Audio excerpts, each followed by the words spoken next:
नमस्कार, स्वागत है आपका इस बुलेटिन में और मैं हूं आपके साथ अवंतिका श्रीवास्तव। सबसे पहले जानकारी राजधानी भोपाल से सामने आई है। सीबीआई की मैराथन यहां पर हुई है। सीबीआई अधिकारी कर्मचारी इस मैराथन में शामिल होने के लिए पहुंचे। सीबीआई ऑफिस से सैर सपाटा तक मैराथन का आयोजन किया गया था। 6 किलोमीटर तक अधिकारी कर्मचारियों ने दौड़ लगाई। सीबीआई और एनएचडीसी ने संयुक्त रूप से इस दौड़ का आयोजन किया। तस्वीरें देखिए, फिट इंडिया कैंपेन के तहत इस मैराथन का आयोजन किया गया था। जो तस्वीरें आपकी टीवी स्क्रीन पर राजधानी भोपाल से ये तस्वीरें सामने आई हैं। सीबीआई की मैराथन जिसका आयोजन आज सीबीआई और एनएचडीसी ने संयुक्त रूप से किया।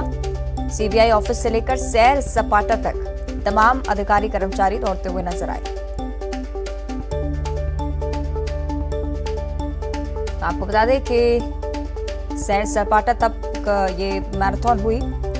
फिट इंडिया कैंपेन के तहत इस दौड़ का आयोजन आज किया गया था।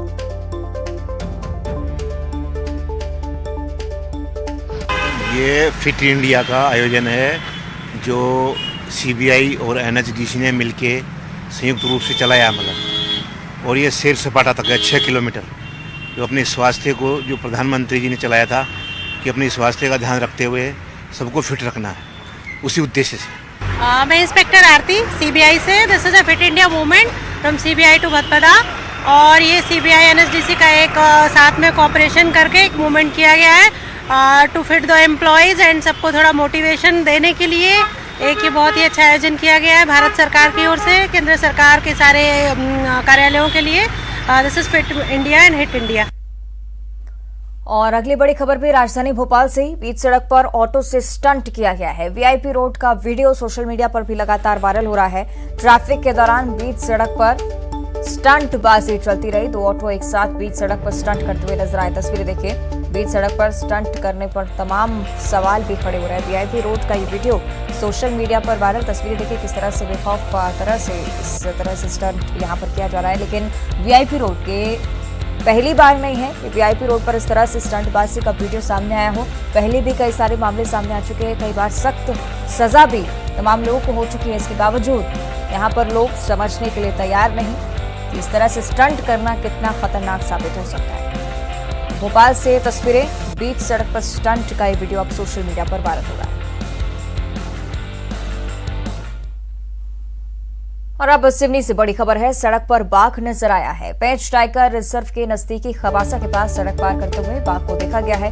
बाघ को देखकर राहगीरों की भी सांसें थम गईं। घटना का वीडियो सामने आने के बाद से ही तस्वीरें सोशल मीडिया पर लगातार वायरल हो रही। तस्वीर देखिए, सिवनी की ये तस्वीरें हैं। सड़क पार करते हुए राहगीरों को बाघ नजर आया। पेंच टाइगर रिजर्व के नजदीक का क्षेत्र खवासा के पास सड़क पार करते हुए बाघों को देखा गया।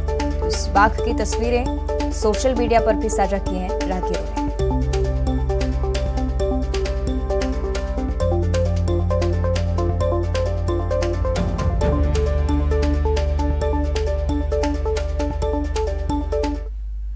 आगे बढ़ते हैं। ग्वालियर से बड़ी खबर है। डेंगू का असर यहां पर लगातार बढ़ता जा रहा है। गुरुवार को डेंगू के 19 मामले सामने आ चुके हैं। जीआरएमसी की जांच रिपोर्ट में 48 सैंपल्स की जांच हुई थी, जिनमें से 19 में डेंगू मिला है। आपको बता दें कि डेंगू पीड़ितों में 9 बच्चे भी शामिल हैं। ग्वालियर में इस सीजन में अब तक 280 मरीजों की पुष्टि हो चुकी है। डेंगू से इस सीजन में 2 बच्चों की मौत भी हुई है। तो एक बार फिर से डेंगू की स्थिति ग्वालियर में डराने वाली हो गई है। 48 सैंपल्स की जांच, जिनमें से 19 मरीजों में डेंगू मिला। 280 मरीज अभी तक इस सीजन में डेंगू से पीड़ित हो चुके हैं। और मुंगेली में सहकारी बैंक में घोटाला हुआ है। लोरमी इलाके के बैगा आदिवासियों के हक पर डाका डाला गया। बैगांव के किसान क्रेडिट कार्ड से गबन का मामला सामने आया। फर्जी तरीके से लोन निकालने और धान बेचने का मामला, जिसमें 3 ब्रांच मैनेजर और एक पासिंग अधिकारी की मिलीभगत सामने आई है। 14 किसानों के पासबुक और बैंक के सभी दस्तावेज 5 दलालों के पास पहुंचे। कलेक्टर ने आरोपी के खिलाफ एफआईआर के निर्देश दे दिए हैं। बैगा आदिवासी किसान हैं, उनके बिना नॉलेज के उनकी ज़मीन पे धान को बेच दिया गया और पैसे भी निकाल लिए गए उनके खाते में। ये कहीं ना कहीं इसमें ये बात प्रथम दृष्टया सामने आई है कि ये जानबूझ के किया गया और गलत काम हुआ है। इसके लिए प्रॉपर रिपोर्ट मंगाई गई, जांच की गई और जांच उपरांत एसडीएम को निर्देश दे दिए गए हैं। वो संबंधित थाने से समन्वय स्थापित करके FIR की कार्रवाई करा रहे हैं।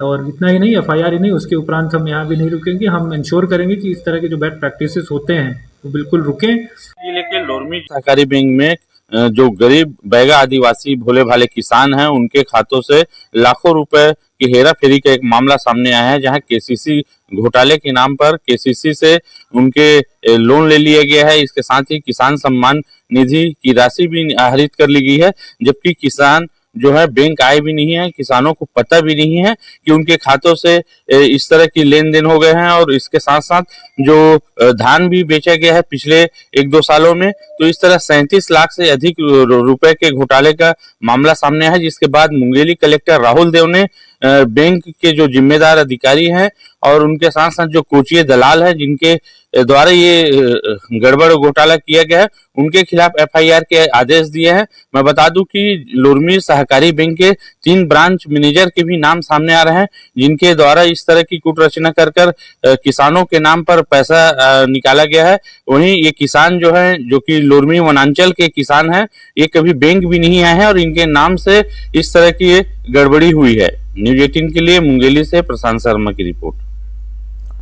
आगे बढ़ते हैं। कवर्धा से बड़ी खबर है। जिले की सीमा पर हाथियों का दल जा पहुंचा है और धान की फसल को लगातार हाथी नुकसान पहुंचा रहे हैं। हाथियों को लेकर ग्रामीणों में भी डर का माहौल है। अचानक मार टाइगर रिजर्व से हाथियों का दल यहां पर पहुंच गया है। पंडरिया वन परिक्षेत्र का मामला आपको बता रहे हैं। तस्वीरें देखिए किस तरह से कवर्धा वासी हाथियों की आमद से लगातार परेशानियों का सामना कर रहे हैं। तो धान की फसल को ये हाथी नुकसान पहुंचाते हैं। फिलहाल जिले की सीमा तक हाथियों का दल आ पहुंचा है। तो अचानक मार्ग टाइगर रिजर्व से हाथियों का दल यहां पर पहुंचा। पंडरिया वन परिक्षेत्र का ये मामला। धान की फसल को लगातार हाथी नुकसान पहुंचा रहे हैं। और जबलपुर में अब हर तरह की अग्नि हादसों से निपटने के लिए दमकल विभाग पूरी तरह से तैयार है। जबलपुर दमकल विभाग के पास प्रदेश में पहली TTL यानी कि टर्न टेबल लैडर मशीन आ चुकी है, जो न केवल बेहद मजबूत है बल्कि 56 मीटर की ऊंचाई तक आग की लपटों को बुझा सकती है। इतना ही नहीं, ये मशीन अग्नि हादसे को रोकने के साथ साथ रेस्क्यू भी कर सकती है। यानी 18 मंजिल ऊपर फंसे लोगों को आग बुझाने के साथ साथ सुरक्षित नीचे भी लाया जा सकता है। तो जर्मन से बुलवाई गई इस TTL मशीन का मुआयना करने के लिए महापौर जगत बहादुर अनु, नेता प्रतिपक्ष कमलेश अग्रवाल और नगर निगम अध्यक्ष रिंकू बीच पहुंचे। आपको बता दें कि महापौर ने कहा है कि जबलपुर नगर निगम के लिए एक बड़ी उपलब्धि के समान इसे माना जा रहा है। करीब 10 करोड़ रुपए की लागत से इस मशीन को जर्मन से इंपोर्ट करवाया गया है। इस मशीन के आ जाने से अब जबलपुर में किसी भी तरह के हादसों से घबराने की जरूरत नहीं होगी और अब हर तरह के अग्नि हादसों से निपटने के लिए जबलपुर नगर निगम सक्षम है। जबलपुर नगर निगम का अग्निशमन दल अब और अधिक मजबूती के साथ काम कर सकेगा। वजह है दरअसल ये LTT मशीन, जो मध्य प्रदेश की पहली मशीन कही जा रही है, जो कि इसकी क्षमता 56 मीटर ऊंचाई तक न केवल आग बुझाने की बल्कि रेस्क्यू करने की भी है। एक बहुत बड़ी उपलब्धि नगर निगम के लिहाज से कह सकते हैं, जो कि नगर निगम के बेड़े में एक मजबूत मशीन जो है वो आ चुकी है। महापौर, नगर निगम के निगम अध्यक्ष और नेता प्रतिपक्ष लगातार इस मशीन का कहीं ना कहीं मुआयना भी कर रहे हैं, तकनीकी जानकारी भी वो ले रहे हैं और बेशक अपने आप में नगर निगम के लिए एक बड़ी उपलब्धि हम ये कह सकते हैं। महापौर महोदय से बेशक हम चर्चा जरूर करेंगे। महापौर जी, एक बड़ी उपलब्धि है, मध्य प्रदेश की पहली मशीन ये कही जा रही है, क्षमता भी इसकी 56 मीटर की यानी लगभग 18 माले की। क्या कुछ खूबियां आप भी बताएं अगर। देखिए, turn table ladder Madhya Pradesh में इस हाइट का पहला, लगभग 17 से 18 मंजिल तक अगर अग्निकांड होता है तो हम इस बात के लिए सक्षम हैं कि हम लोगों को वहाँ से बचाकर निकाल कर ले आएँ। ये 360 डिग्री पे मुड़ता है पूरा। जर्मनी से मशीन आई है, 10.5 करोड़ रुपए इसकी लागत है और जर्मनी से जबलपुर तक का सफ़र तय करके आई है। आने वाले समय में ईश्वर न करे कोई ऐसी दुर्घटनाएं हो, लेकिन अब जब हम महानगर की ओर बढ़ रहे हैं तो 17, 18, 20 मंजिला बिल्डिंग इस शहर में बनेंगी और उस शहर हमारे संस्कारधानी में रेस्क्यू करने के लिए हमारे पास कोई साधन नहीं था। यह माननीय जब कमलनाथ जी की सरकार थी तब 5 करोड़ रुपए स्टेट गवर्नमेंट ने किस्तों में पैसा दिया था और 5.5 करोड़ रुपए की राशि लगभग नगर निगम ने लगाई। इस तरीके से 10.5 करोड़ रुपए की यह लेडर ये मल्टी वर्किंग है इसकी। 56 मीटर ऊंचाई तक आग बुझाने की क्षमता है और तकरीबन 10 करोड़ से अधिक की इसकी लागत बताई जा रही है। तो बेशक भविष्य को ध्यान में रखते हुए इस मशीन को यहाँ लाया गया है। तो भविष्य में और अधिक मल्टी स्टोरीज बिल्डिंग बनेगी तो उनमें लगने वाले आग या अग्नि हादसों से निपटने के लिए ये हर पल सक्षम कही जा सकती है। कैमरा पर्सन नितिन मिश्रा के साथ प्रतीक अवस्थी, न्यूज़ 18, जबलपुर। आगे बढ़ते हैं। बुरहानपुर जिले की सबसे बड़ी ग्राम पंचायत एमागिर्द के लोधीपुरा में आम रास्तों पर अतिक्रमण किए जाने से ग्रामीण नाराज हो गए हैं। अपनी मांगों के समर्थन में अब ग्रामीण भूख हड़ताल पर बैठ गए हैं। वहीं जिला प्रशासन की सद्बुद्धि के लिए ग्रामीणों ने हवन पूजन भी किया।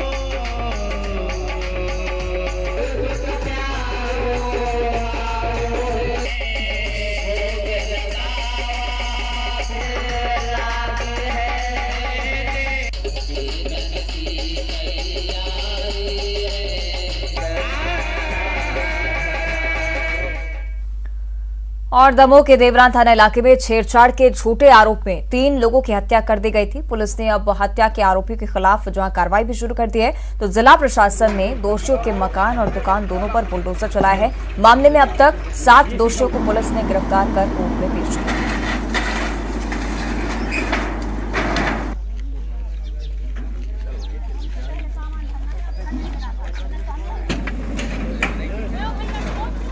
आरोपियों द्वारा शासकीय भूमि पर जो अतिक्रमण किया गया है मकान और दुकान बनाकर, उस अतिक्रमण को तोड़ने की कार्रवाई अभी शासन प्रशासन के निर्देश पर की गई है।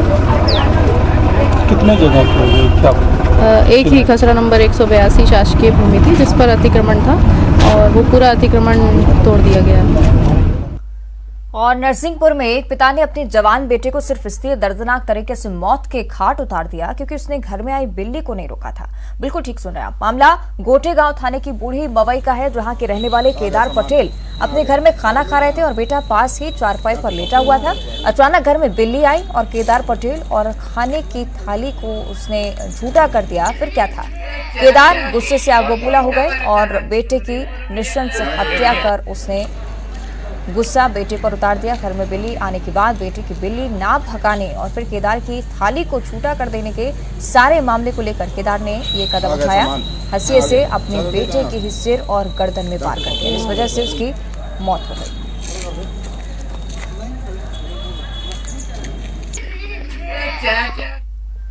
और मुख्यमंत्री शिवराज सिंह चौहान ने अपने सीहोर दौरे पर कहा है कि सलकनपुर की मां विजयासन देवी के मंदिर में भी महाकाल लोक की तरह कॉरिडोर बनवाया जाएगा।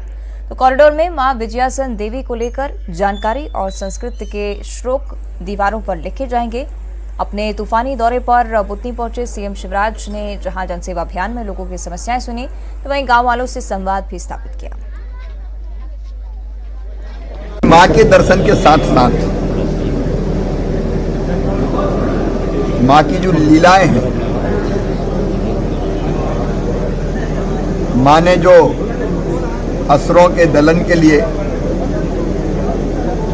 युद्ध लड़े हैं, उनकी जो महिमा है, उनको भी अगर साथ में दिखाया जाए जो हमारे आने वाली पीढ़ी भी है उनको भी देवी चरित्र के बारे में पूरा ज्ञान भी हो सकेगा, भक्ति भाव से भी वो भर सकेंगे।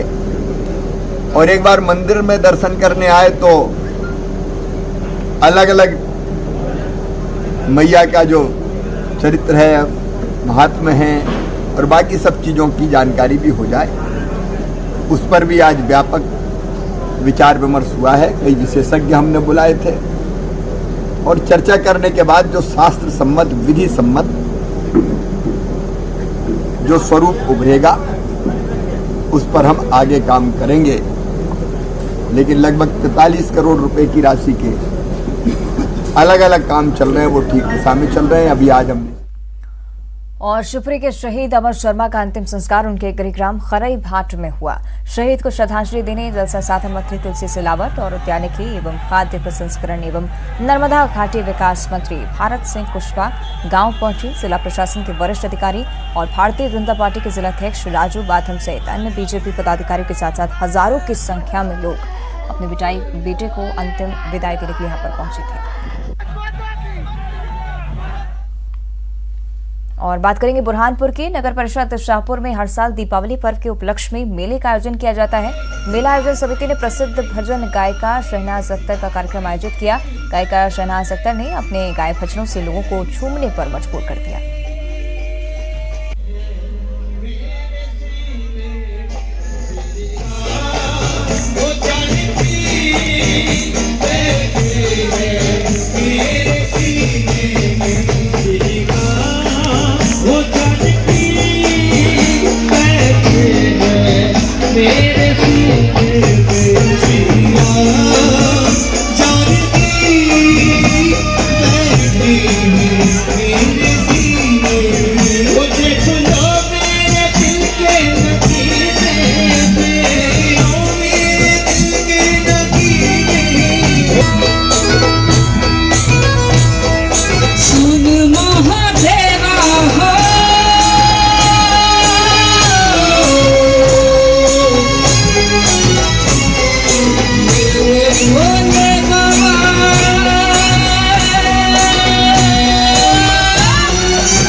और प्रधानमंत्री नरेंद्र मोदी ने नक्सलवाद पर भी करारा प्रहार किया है। हरियाणा के सूरजकुंड में आयोजित गृह मंत्रियों के सम्मेलन को संबोधित करते हुए कहा कि अब बंदूक वाले नक्सलवाद और कलम वाले नक्सलवाद की काट निकालना बेहद जरूरी है। रिपोर्ट देखिए।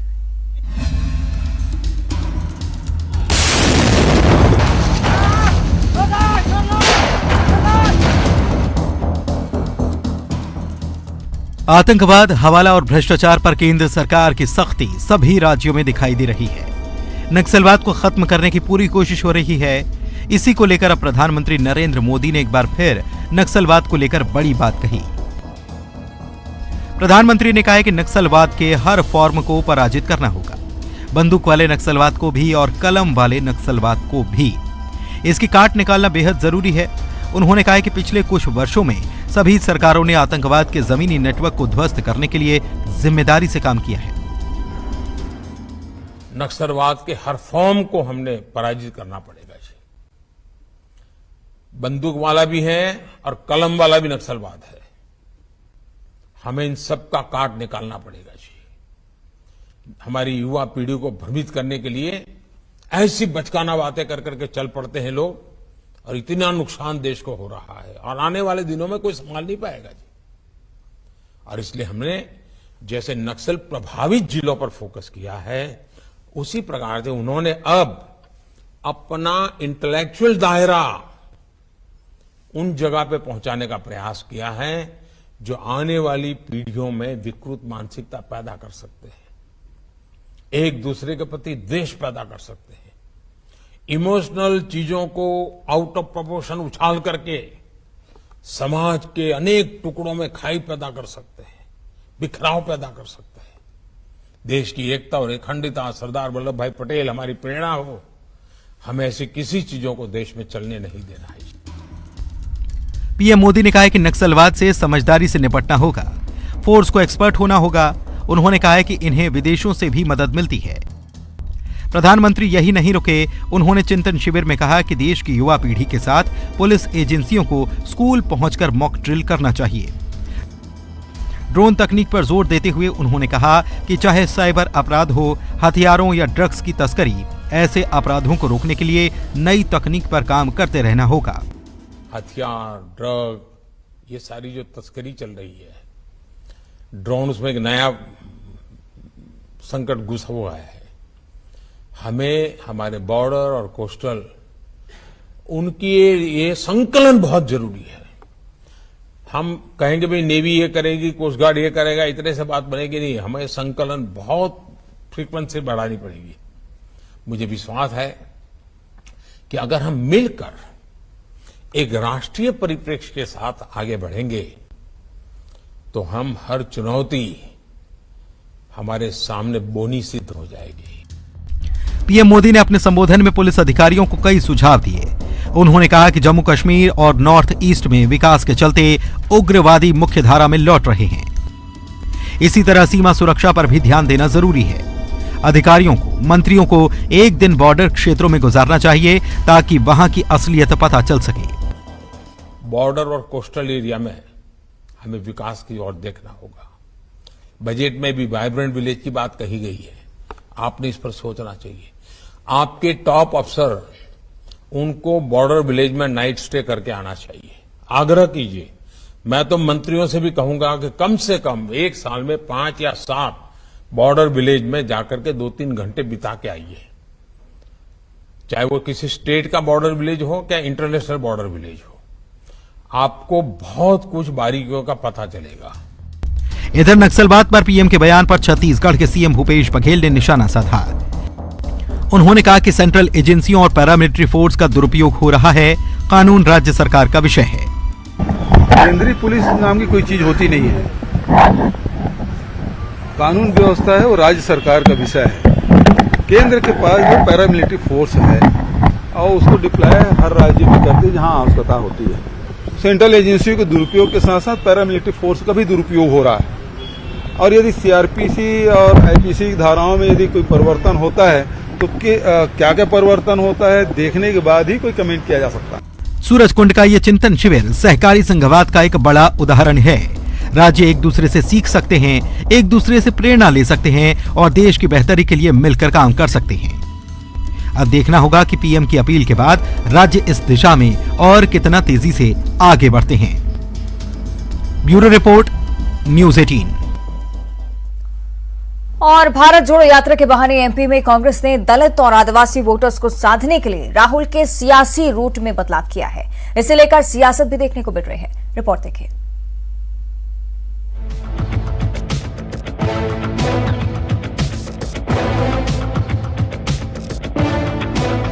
मध्य प्रदेश की सीमा में राहुल गांधी की भारत जोड़ो यात्रा अगले महीने 22 नवंबर के आसपास प्रवेश करने वाली है, जिसे लेकर कांग्रेस ने तैयारियां तेज कर दी हैं। विधानसभा चुनाव से पहले राहुल गांधी की इस यात्रा का सियासी माइलेज लेने के लिए तमाम रणनीतियां भी पार्टी बना रही है। अब इसी कड़ी में एक यात्रा के रूट में बड़ा बदलाव कर दिया गया।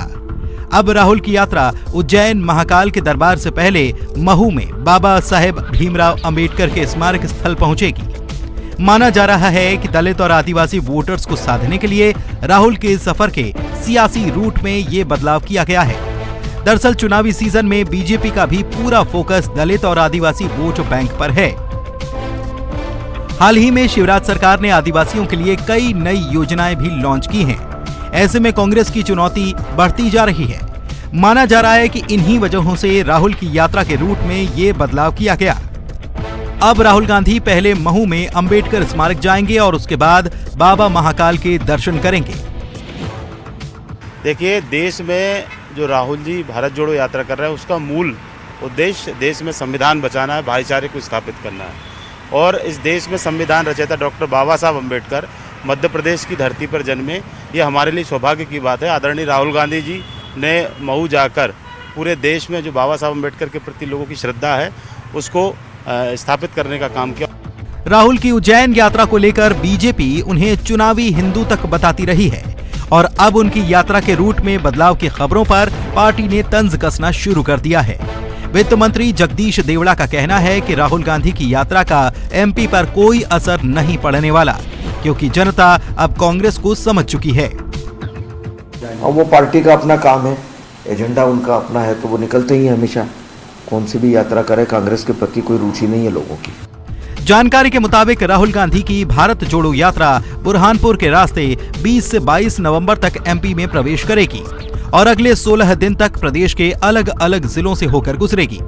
माना यह भी जा रहा है कि मध्य प्रदेश कांग्रेस राहुल गांधी की यात्रा का सियासी माइलेज लेने के लिए तमाम रणनीतियों पर काम भी कर रही है, जिसमें उज्जैन में महाकाल लोक का श्रेय लेना और बीजेपी के हिंदुत्व कार्ड की काट ढूंढना भी शामिल है। लेकिन पार्टी का सबसे ज्यादा फोकस दलित और आदिवासी वोट बैंक हासिल करने पर है, क्योंकि मध्य प्रदेश में सत्ता की सीढ़ी इसी रास्ते होकर गुजरती है। अनुराग श्रीवास्तव के साथ bureau report, news 18, Madhya Pradesh, Chhattisgarh. और बुलेटिन में फिलहाल इतना ही। देखते रहिए न्यूज़ 18।